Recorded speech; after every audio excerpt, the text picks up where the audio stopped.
प्यारे बच्चों, कक्षा 10 की गणित की इस क्लास में आप सबका स्वागत है। हम इस वीडियो में गणित का दूसरा पार्ट बहुपद उसका अध्ययन कर रहे हैं। बहुपद की कुछ जानकारी हमने पिछली वीडियो में या पिछली क्लास में भी प्राप्त की। इस वीडियो में हम बहुपद की प्रश्नावली 2.3 का प्रश्न संख्या 2 हल करेंगे। तो चलते हैं, इस प्रश्नावली को हल करते हैं। इस प्रश्नावली के प्रश्न हल करने से पूर्व जो इस प्रश्नावली का दूसरा प्रश्न है उसमें जो मुख्य बात है उसको समझने का प्रयास हम यहाँ पर करते हैं। इस प्रश्न में हमारे पास दो बहुपद दिए हुए होंगे, एक और दो बहुपद। एक हमें दिया रहेगा px के रूप में और एक gx के रूप में। तो मान लीजिए यहाँ पर हमारे पास दो बहुपद हैं। मान लीजिए यहाँ पर हम एक बहुपद मान लेते हैं 3 और एक मान लेते हैं 15। जो अंक हैं यहाँ पर अंक है 3 और 15। इनको हम एक बहुपद की तरह ले लेते हैं कि ये पहला बहुपद है 3 और 15 है दूसरा बहुपद है। मान लिया पहला बहुपद gx बराबर 3 और दूसरा बहुपद px बराबर 15। अब देखिए जरा अंकों पे चलते हैं। अगर हम 3 से 15 को भाग दें, 3 से किसको भाग दे रहे हैं 15 को, तो कितना आ जाएगा 3 पंजे 15, पूरा भाग चला जाएगा और शेषफल कितना आ जाएगा 0 आ जाएगा शेषफल, और भागफल 5 आ जाएगा। तो यहाँ पर आप देख रहे हैं कि शेषफल का मान कितना है 0 है। शेषफल कितना है 0 है। तो शेषफल जब 0 होता है तो तब जो ये प्रथम पद है gx वो द्वितीय पद यानी px का एक गुणनखंड होता है। एक दूसरा उदाहरण ले लेते हैं। यहाँ पर मान लीजिए आपके पास है एक 4 और एक है मान लीजिए आपके पास 24। तो अगर हम यहाँ पर 24 में भाग दें किससे 4 से, तो 4 प्रथम पद है और 24 कौन सा पद है आपका दूसरा पद है यानी दूसरा बहुपद है। तो 4 से 24 में अगर हमने भाग दिया तो 4 छक्का 24, 4 छक्का कितना हो गया 24। तो कितना बच गया हमारे पास 0।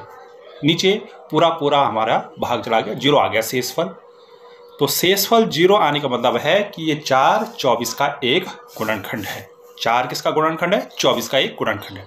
ठीक जैसे यहाँ पर 3 किसका गुणनखंड है 15 का गुणनखंड है। तो यही कॉन्सेप्ट हमने यहाँ आगे देखना है। तो चलते हैं इसमें आगे। ये है आपका प्रश्नावली 2.3 का दूसरा प्रश्न। यहाँ पर ये दूसरा प्रश्न है।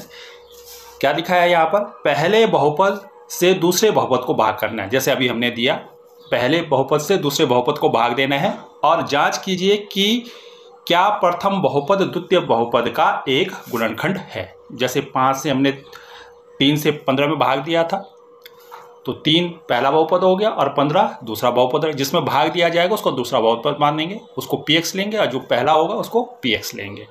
और उसके बाद अगर शेषफल 0 आता है तो पहला बहुपद जो है कहने का मतलब gx px का एक क्या होगा गुणनखंड होगा। तो यहाँ पर ये पहला सवाल है, ये है t²। पहला सवाल है इसी का, दूसरे का t² - 3 और दूसरा बहुपद है, ये पहला बहुपद है, और दूसरा है 2t की घात 4 प्लस 3t की घात 3 माइनस 2t की घात 2 माइनस 9t माइनस 12। तो इसको मैं यहाँ पीछे लिख देता हूँ और इसको हल करते हैं। यहाँ पर ये सवाल है, यहाँ पर ये इसको हल कर रहे हैं। प्रश्नावली 2.23 और प्रश्न संख्या 2 का पहला सवाल। तो यहाँ पर जो पहला बहुपद था पीछे प्रश्नावली में दिया हुआ उसको मैंने gx ले लिया, gx बराबर t² - 3। और जो दूसरा बहुपद है उसको क्या लिख दिया मैंने px के बराबर लिख दिया, px बराबर 2t की घात 4 प्लस 3t की घात 3 minus 2t² minus 9t minus 12। ठीक है, एक gx हो गया, पहला पद gx हो गया, दूसरा पद px हो गया। अब इसको आपने ठीक उसी तरह से भाग देना है जैसे हमने पिछली वीडियो में दिया या पिछली क्लास में दिया। तो यहाँ पर देखो प्रथम पद क्या है, प्रथम पद क्या है 2t की घात 4 भाजक जो आपका भाज्य है, ये भाज्य जो है px भाज्य है और gx क्या है आपका भाज्य है, भाजक है। ठीक है, तो भाज्य में भाग दिया जा रहा है भाजक का, भाजक ये बाहर वाला है, t² - 3 ये क्या है भाजक है, और जो अंदर लिखा हुआ है ये क्या आपका भाज्य है। तो यहाँ पर आप क्या करेंगे, इस भाज्य का जो पहला पद है 2t⁴ और भाजक का पहला पद क्या है t²। इसको हम यहाँ साइड में रफ में वर्क करेंगे पहले, ये प्रथम पद। तो ये लिख दिया हमने t²⁴ बटा t², इस तरह से लिख देते हैं। तो t² नीचे है, t⁴ ऊपर है, तो ऊपर जाएगा 2 ऊपर जाएगा तो माइनस का हो जाएगा, तो कितना आ जाएगा 4 - 2 कितना हो जाएगा 2t²। तो ये 2t² हमने यहाँ पर लिख दिया। अब इसका गुणा, इस 2t² का गुणा किससे होगा t² - 3 से। तो यहाँ पर हमने ये रफ में कर दिया, यहाँ पर t² - 3 गुणा 2t² कितना हो जाएगा, 2t² से t² को गुणा करेंगे तो कितना हो जाएगा 2t⁴, ये 2 घात ये 2 घात ये 4 हो जाएगा। और फिर -3 का गुणा 2t² से करेंगे तो कितना हो जाएगा 3 दूनी 6t²। इसको हम यहाँ लिख देंगे। यहाँ पर ध्यान ये देना है कि 4 घात वाले के नीचे 4 घात वाला, 3 घात वाले के नीचे 3 घात वाला। तो 2t⁴, तो ठीक इसके नीचे लिख दिया हमने, 2t⁴ के नीचे रख दिया। दूसरा है -6t², तो उसको t² वाले पद के नीचे ही रखेंगे, उसको इस t⁴ के नीचे नहीं रखेंगे, t² पद वाले पद के नीचे ही उसको रखेंगे। तो रख दिया हमने। अब क्या करना है, इसके बाद हमने कल भी बताया था आपको कि अब चिन्ह बदल जाते हैं, घटाना है तो चिन्ह बदल जाता है। इसका चिन्ह कैसा है, यहाँ पर 6t² का माइनस, तो ये प्लस हो जाएगा, ये लाल चिन्ह से हमने दिखा रखा है। और इसका 2t⁴ का चिन्ह कैसा है, धन का है, तो ये ऋण हो जाएगा। अब इनको घटा देंगे तो 2t⁴ ऊपर जो लिखा है इसका धनात्मक चिन्ह है, और जो नीचे लिखा है इसका चिन्ह कैसा है ऋणात्मक। तो ये क्या आ जाएगा, घट के एक धनात्मक हो गए एक ऋणात्मक हो गए, समान अंक हैं, समान चीज़ें हैं, दोनों समान पद हैं, तो 0 हो जाएगा। शेष कितना बचा है यहाँ पर 3t⁴ बचा। अब देखो ये ऊपर -2t² है और यहाँ नीचे कितना है +6t² हो गया ये, तो +6t² है और ये ऊपर -2t² है, तो 6t² में से 2t² घट जाएगा तो कितना आ जाएगा 4t²। फिर ऊपर कितना है -90, तो ये -90 उतर जाएगा और -12 उतर गए। फिर आपने वही प्रोसेस करना है। अभी t⁴ है या t² है, यानी घात बड़ी है अभी। तो अब क्या करते हैं, आप द्वितीय पद करते हैं। द्वितीय पद में क्या करते हैं, इस 3t⁴ को यहाँ लिख देते हैं ऊपर, और जो ये भाजक है t² इसको नीचे लिख देते हैं यहाँ बटे में। तो अब t⁴ ऊपर है अंश में और t² नीचे है, तो t² ऊपर जाएगा तो 3 - 2 हो जाएगा, तो 1 आ जाएगा, यानी t⁴ कितनी आ जाएगी 1, और 3 ऊपर है ही पहले से, तो 3t। कितना शेष बचा यहाँ पर 3t। उस 3t को हम यहाँ पर लिख दिया हमने, यहाँ भागफल में लिख देंगे 2t² के आगे +32 पॉजिटिव है। अब इस 32 का गुणा किससे होगा, फिर इस भाजक से होगा, t² - 3 से होगा। तो अब इसका गुणा हम यहाँ पर कर देंगे, ये लिख दिया हमने t² - 3 गुणा 3t से गुणा कर दिया, जो 3t ऊपर आया, तो 3t का t² से गुणा होगा तो कितना आ जाएगा 3t³ और इस 3t का 3 से गुणा हो जाएगा तो 3 × 9t -90 हो गया। अब इसको हम कहाँ लिख देंगे, फिर यहाँ लिख देंगे, यहाँ पर लिख दिया हमने ये 3t³ हो गया, 3t³ लिख दिया हमने, और ये -90 t के नीचे t लिखेंगे, t वाले पद के नीचे t वाला पद -90। अब इसको घटाएंगे तो इसका चिन्ह कैसे है, ऋणात्मक है तो ये धनात्मक हो जाएगा, और ये 3t³ का भी चिन्ह धनात्मक है तो ये क्या हो जाएगा ऋणात्मक चिन्ह हो जाएगा। घटाने पर पहले आप चिन्ह बदल देते हैं उनके। तो ये 3t³ ऊपर पॉजिटिव है, नीचे कैसा हो गया माइनस का हो गया, तो कितना आ गया 0, जिसको हम कल क्रॉस कर लेते हैं, हम 0 लिख रहे हैं यहाँ पर, सही चीज 0 लिखना है। इसी तरह से 4t² नीचे उतर जाएगा, ये 4t² ऊपर था ये नीचे उतर गया यहाँ पर ऐसे ही, क्योंकि इसके नीचे t² वाला और कोई पद नहीं है। फिर ये -90 है और ये नीचे क्या है +90 है, बाद में जो चिन्ह चेंज करके प्लस हो गया 90, तो ये एक प्लस का एक नेगेटिव है तो ये 0 हो गया, तो इसको अब लिखने की आवश्यकता नहीं है यहाँ पर। और आगे कितना है -12, तो शेष -12 बच गया ये। तो कितना शेष हो गया हमारे पास यहाँ पर 4t² - 12। अभी भी देखिए भाजक की जो घात है वो भी 2 है, और जो अभी हमारे पास शेष फल बच रहा है 4t² - 12 उसकी घात भी 2 है। तो अभी इसमें भाग जाएगा, या तो 0 आना चाहिए शेष फल में या उससे घात कम होनी चाहिए, तभी आप भाग की क्रिया रोकेंगे। तो अब तृतीय पद निकालेंगे। तृतीय पद में क्या करेंगे आप, फिर इस 4t² जो पहला पद है उसको लिखेंगे, और जो यहाँ पहला पद है भाजक का उसका t² वाला उसको लिखेंगे। 4t² बटा t², ऊपर ये वाला लिखेंगे पहले 4t² और भाजक का बटे में लिखेंगे 4t²। तो t² से t² कट जाएगा तो कितना आ जाएगा 4। ये 4 हम यहाँ लिख देंगे भागफल में। अब इस 4 का गुणा किससे होगा, फिर इस भाजक से होगा t² - 3 से। तो इसका गुणा यहाँ पर हमने कर दिया। ये t² - 3 का गुणा किससे हो गया, ये जो 4 लिखा हमने यहाँ पर 4 से गुणा हो जाएगा, यहाँ पे 4 से गुणा कर दिया हमने। ये t², ये जो भाजक है t² - 3, और भाज्य में कितना लिखा हमने 4, जो यहाँ पर आया था ये 4 से गुणा कर दिया। तो कितना आएगा 4t² और -4 दिया 12। तो अब इस 4t² - 12 को हम यहाँ पर रख देंगे। यहाँ पर हमने रख दिया 4t² - 12 हमने यहाँ पर रख दिया। तो t² वाले पद के नीचे t² वाला पद और अचर पद के नीचे अचर पद रख देंगे। अब इनके चिन्ह बदल देंगे हम यहाँ पर। तो चिन्ह बदल दिया हमने। इस 4t² का चिन्ह यहाँ धनात्मक था तो ये ऋणात्मक हो गया, और इस 12 का चिन्ह पहले ऋणात्मक था तो अब धनात्मक हो गया। तो अब देखें यहाँ पर इस 4t² का ये ऊपर वाले 4t² का चिन्ह धनात्मक है, नीचे वाले का ऋणात्मक है। तो धनात्मक में ऋणात्मक, एक धनात्मक है ऋणात्मक है, और दोनों संख्याएं बराबर हैं, दोनों के मान बराबर हैं, तो ये 0 हो जाएगा। इसी तरह से ये 12 ऊपर ऋणात्मक है नीचे धनात्मक है, एक धनात्मक ऋणात्मक, तो इनका मान 0। तो ये टोटल हमारा शेषफल कितना बच गया 0। जो Rx है वो हमारे पास 0 हो गया, शेषफल 0 हो गया। यानी Gx से जब हमने इस Px वाले बहुपद में, यानी पहले बहुपद से जब हमने इस दूसरे बहुपद में भाग दिया तो हमारे पास शेषफल कितना आया 0 आया। तो जब शेषफल इस स्थिति में 0 आता है तो हमेशा जिससे भाग दिया जाता है वो गुणनखंड होता है दूसरे बहुपद का।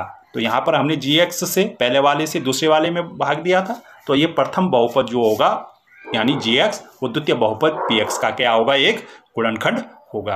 ये हमने यहाँ पर सिद्ध करना था, एक गुणनखंड बताना था। ठीक इसी तरह से ये दूसरा सवाल भी है।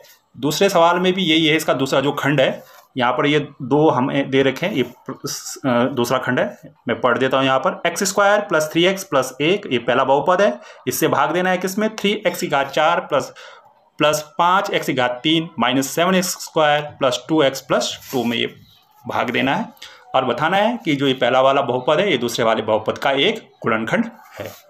तो चलिए इसको करते हैं। यहाँ पर मैंने ये Gx जो पीछे दे रखा था उसको पहला बहुपद लिख दिया, और जो दूसरा वाला था बहुपद उसको मैंने Px लिख दिया। अब इस Gx से Px वाले में भाग देना है। पहले वाला भाजक हो गया और दूसरा वाला ये Px क्या हो गया, भाज्य हो गया। तो भाजक को मैंने बाहर लिख दिया, इसके इस चिन्ह के, भाग के चिन्ह के, और भाज्य को अंदर लिख दिया। तो हम क्या करते हैं, सबसे पहले जो भाज्य है उसका जो पहला पद है उसको देखते हैं। यहाँ पर 3x⁴ है तो प्रथम पद हो जाएगा। 3x⁴ मैंने यहाँ पर लिख दिया, 3x⁴ लिख दिया मैंने यहाँ पर। और जो ये भाजक है Gx है उसका पहला पद कितना है x², उससे भाग देते हैं। तो 3x⁴ बटा x² कितना हो जाएगा, ये x² ऊपर जाएगा तो माइनस का हो जाएगा, तो कितना हो जाएगा 3x²। 3 का 3 और x² ऊपर जाएगा तो 4 में से 2 घटेगा, कितना हो जाएगा 2 घात, तो x की 2 घात बच जाएगी शेष। तो ये 3x² मैं कहाँ पर लिख दूंगा, इस 3x² को कहाँ पर लिख दूंगा, मैं यहाँ पर लिख दूंगा, भागफल में 3x² लिख दिया। अब इस 3x² का गुणा किससे होगा, Gx से, x² + 3x + 1 से। तो ये मैंने दूसरे स्टेप में यहाँ पर ये कर दिया, x² + 3x + 1 गुणा 3x²। इसका गुणा करेंगे तो कितना आ रहा है यहाँ पर, ये देखिए ये आ रहा है यहाँ पर 3x² का गुणा x² से होगा तो कितना होगा, 3 का 3 आ गया, और x² गुणा x² कितना होगा, x⁴। फिर इस 3x² का गुणा किससे होगा, इस 3x से होगा, तो कितना आ गया 3 × 9, और x² गुणा x कितना हो गया, x⁻³ हो गया। फिर इस 3x² का गुणा 1 से होगा तो कितना आ जाएगा 3x² आ जाएगा। तो अब इस मान को कहाँ पर रख दूंगा, मैं यहाँ पर रख दिया मैंने ये मान। तो ये x⁴ के नीचे ये x⁴ वाला पद आ गया, 3x⁴ वाला पद यहाँ पर आ गया 3x⁴ प्लस 9x⁻³ x³ वाले पद के नीचे x³ वाला पद 9x⁻³ और ये 3x² के नीचे ये 3x² वाला जो पद है ये x² वाले पद के नीचे आएगा तो कितना है 3x², तो 7x² के नीचे ये 3x² रख दिया मैंने। अब क्या करना है आपने, घटाना है तो पहले इसके चिन्ह बदल देंगे। ये 3x⁴ का चिन्ह कैसा है, धनात्मक है तो ये ऋणात्मक हो जाएगा। इसी तरह से ये 9x⁻³ का चिन्ह पहले कैसा है, धनात्मक है तो अब ऋणात्मक हो जाएगा। और 3x² का चिन्ह भी कैसा है, धनात्मक है तो ये क्या हो जाएगा, ऋणात्मक हो जाएगा। तो अब आपने क्या करना है, इसको घटा देना है। 3x की घात 4 धनात्मक है और 3x की घात 4 ये नीचे वाला ऋणात्मक है। दोनों समान मान है और चिन्ह विपरीत है तो 0 आ जाएगा। अब देखो ये जो है 9x की घात 3 नीचे है, ये ऋणात्मक है और ऊपर कितना है 5x की घात 3। कितना है नीचे, कितना है ये 9x की घात, जो आगे 9x की घात 3 और ये ऊपर कितना 5x की घात 3। नीचे ऋणात्मक चिन्ह है और ऊपर कैसा चिन्ह है धनात्मक, तो घटेगा, एक धनात्मक है एक ऋणात्मक चिन्ह है, x की घात 3 समान पद है तो -9 है और ऊपर +5 है तो 9 में से 5 घट जाएगा तो कितना आएगा 4 आ जाएगा यहाँ पर। और चिन्ह कैसा आएगा बड़ी संख्या का चिन्ह, बड़ी संख्या का चिन्ह कैसा है 9 है बड़ी संख्या का चिन्ह माइनस, तो -4 की घात 3, 4x की घात 3।